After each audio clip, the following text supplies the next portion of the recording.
నమస్తే. ఈ వీడియోలో టొమాటోతో పెరుగు పచ్చడి ఎలా చేయాలో చూసుకుందాము. ఇది అన్నానికి చాలా మంచి కాంబినేషన్. అలాగే చపాతీకి, ఏమైనా రొట్టెలు, జొన్న రొట్టె, రాగి రొట్టె లాంటి వాటికి కూడా చాలా బాగుంటుంది. చాలా సులభంగా చేసుకోవచ్చు. చాలా కొద్దిగా ఇంగ్రీడియంట్స్ ఉంటే సరిపోతుంది. ఎలా చేయాలి అనేది చూసుకుందాము.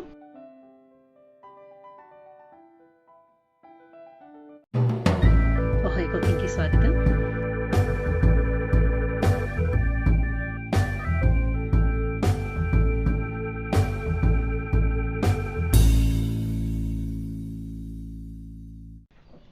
దీనికోసం నేను 2 హైబ్రిడ్ టొమాటో తీసుకున్నాను. ఈ రెండిట్ల బరువు వచ్చి 200 గ్రాములు.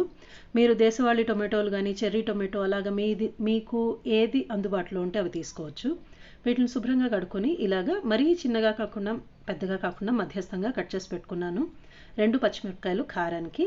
మీరు కారం మీకు తగ్గట్టు అడ్జస్ట్ చేసుకోండి.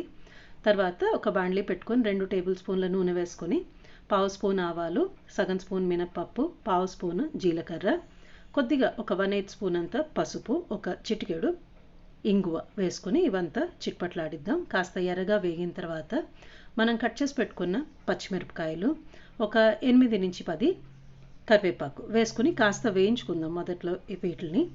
తర్వాత టొమాటో వేసుకుందాం. అందుకని టొమాటో వేసుకున్న తర్వాత పచ్చిమిరపకాయ అంతా వేగదు. వేగితేనే పచ్చిమిరపకాయ కానీ కరివేపాకు కానీ మంచి టేస్ట్ వస్తుంది పెరుగు పచ్చడికి.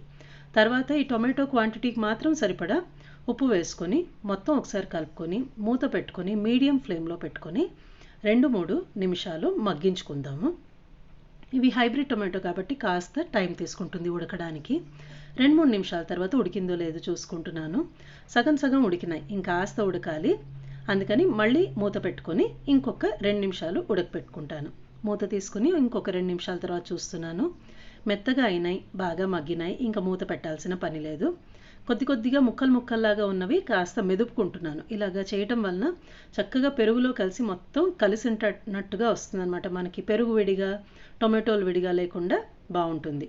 ఒక 30 నుంచి 40 సెకండ్లు అలాగే మీడియం ఫ్లేమ్లో పెట్టుకొని కాస్త ఏమైనా మనకి ఆవిరికి నీరు పడి ఉంటుంది ఆ ప్యాన్లో, అది కాస్త పోయేదాకా పెట్టుకుంటే సరిపోతుంది. తర్వాత స్టవ్ ఆఫ్ చేసి పక్కన పెట్టుకోండి. టొమాటో మిశ్రమం కాస్త చల్లపడేదాకా. ఇంతలోపల ఒక పాత్ర తీసుకుని దాంట్లో 1/2 లీటరు పెరుగు వేసుకుందాము. ఇది ఫ్రెష్గా ఉండేట్టు చూసుకోండి, పుల్ల పెరుగు కాకుండా. మనకి టొమాటోలో న్యాచురల్గానే కాస్త పులుపు ఉంటుంది కాబట్టి పుల్ల పెరుగులో మళ్ళీ పులుపుది కలిపితే చాలా పుల్లగా అయిపోతుంది పెరుగు పచ్చడి అనేది, అంత బాగుండదు. అందుకని ఫ్రెష్గా ఉండే పెరుగు తీసుకోండి. ఈ పెరుగుకి మాత్రం సరిపడా ఉప్పు వేసుకోండి. మనం టొమాటోలో ఆల్రెడీ ఉప్పు వేసుకున్నాం కాబట్టి. ఇంతలోపల ఈ టొమాటో మిశ్రమం అనేది చల్లగా అయింది. అది ఈ పెరుగు మిశ్రమంలో కలిపితే మనకి టొమాటో పెరుగు పచ్చడి అనేది రెడీ అయినట్టే. చూసారు కదా, చాలా సులభంగా చేసుకోవచ్చు.